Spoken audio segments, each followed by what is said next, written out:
spectacular, spectacular. So beautiful to be able to hear the beautiful words of Tefillah, the prayers that you were saying. You said it with such enthusiasm, with so much excitement. It's contagious. It makes us all want to join in, and you continuously inspire us. Reminds me, just like today, which is your Kabbalah Tanakh, reminded of a boy, his name was Avi.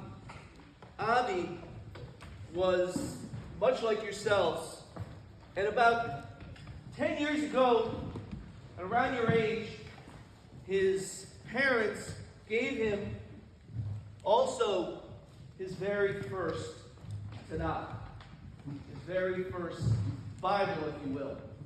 And he would study, and he would also, just like you prayed so beautifully, he used to always go to his own local Beit HaKnesset, to his synagogue, much like many of them which you studied and prepared for today. And he would also pray and daven with so much of his heart. But his mother, Mrs. Green, was someone who always studied with him and always emphasized the importance of reading from his Tanakh. And as he continued to grow, get a bit older, and learn all of the stories, or much of it at least, he, one day, it was time for him to move out.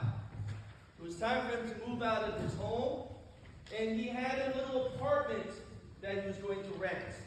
Of course, rent isn't cheap, but luckily for him, he had a nice job, in addition to also going to college, working as a waiter, and he had this full-time job, which certainly would help him pay the rent. And on the day in which he was about to move, it actually happened to be Parshat Lecha, the year 2023. It was 2 years ago. And his mother said, you know the whole story of Lecha. You're kind of doing what Avram and Sarai did. Because you guys are able to see, and you know already, that when it came to Avram and Sarai, they left their home, they left their parents' home, and then they moved somewhere else. So he said, son, Avi, remember all the lessons that you've learned. And I want you to do one important thing. I want you to always open up and study your Tanakh. Open your Bible. And then she said, by the way, Avi, I know you have all your bags packed. I think you're forgetting something. And Avi said, you're right.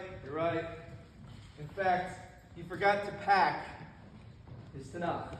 Don't worry, Mom. I'll take care of it. I'll make sure it's clean and safe.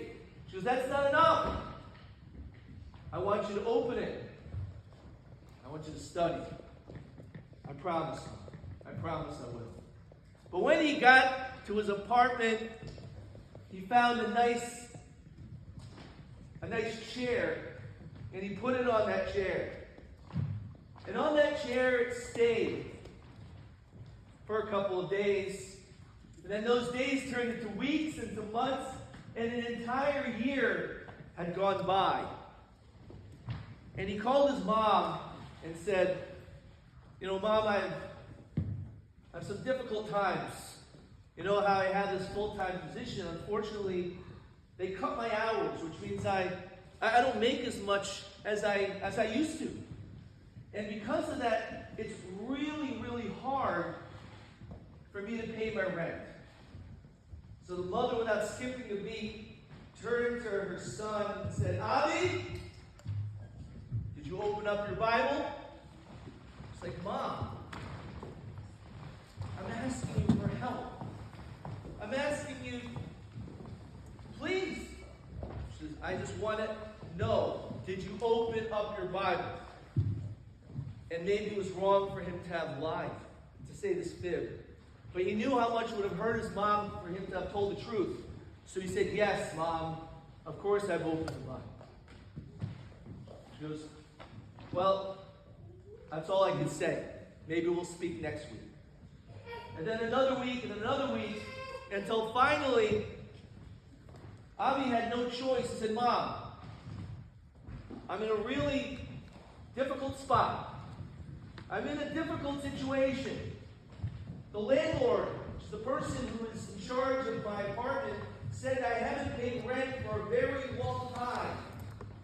And if I don't come up with something right now, I'm not going to be able to stay there. So, on the other line, the other side, he was waiting for a response from his mom. And of course, as we can probably guess, the mother responded in a very strange way and asked, Avi, did you open your Bible? Did you open up your Tanakh? Mom! Can't you hear me? Don't you understand what I'm saying? So just go to your shelf again and open your Bible. Fine. Fine. He somehow remembered where it was. I want you to turn to page 21, which is Parshat Lecha, in which we studied when you moved out of the home. I want you to turn to that page. Mom, I'll do whatever you say. I'll do whatever you want. So we opened up the Tanakh to turn to page 21. And in fact, you could say on page 21, the Parshat of Lecha. What are you guys looking at? Oh. And on the ground, you saw an envelope. What does it say? He bent down. He went back on the phone and said, Mom, I found some envelope with my name. She said, open it. Sealed. He opened it up. He saw a bunch of checks. His mom had written all these checks for the next 6 months to be able to pay, to help him pay for his rent. And on this, his mom said, see, I only asked you to do one thing. Open your Bible. Open your Bible. All of the difficulties and questions and issues that you may have in your life potentially could be found by studying and learning and reading. But in order to do that, it's necessary for us not to just take our Tanakh when we receive it today and to put it down, but rather for us to learn from this story that in order for us to really internalize the beautiful messages that are found within, each and every one of you, please do just as Avi's mom asked of him. Open your Bible. Shabbat Shalom.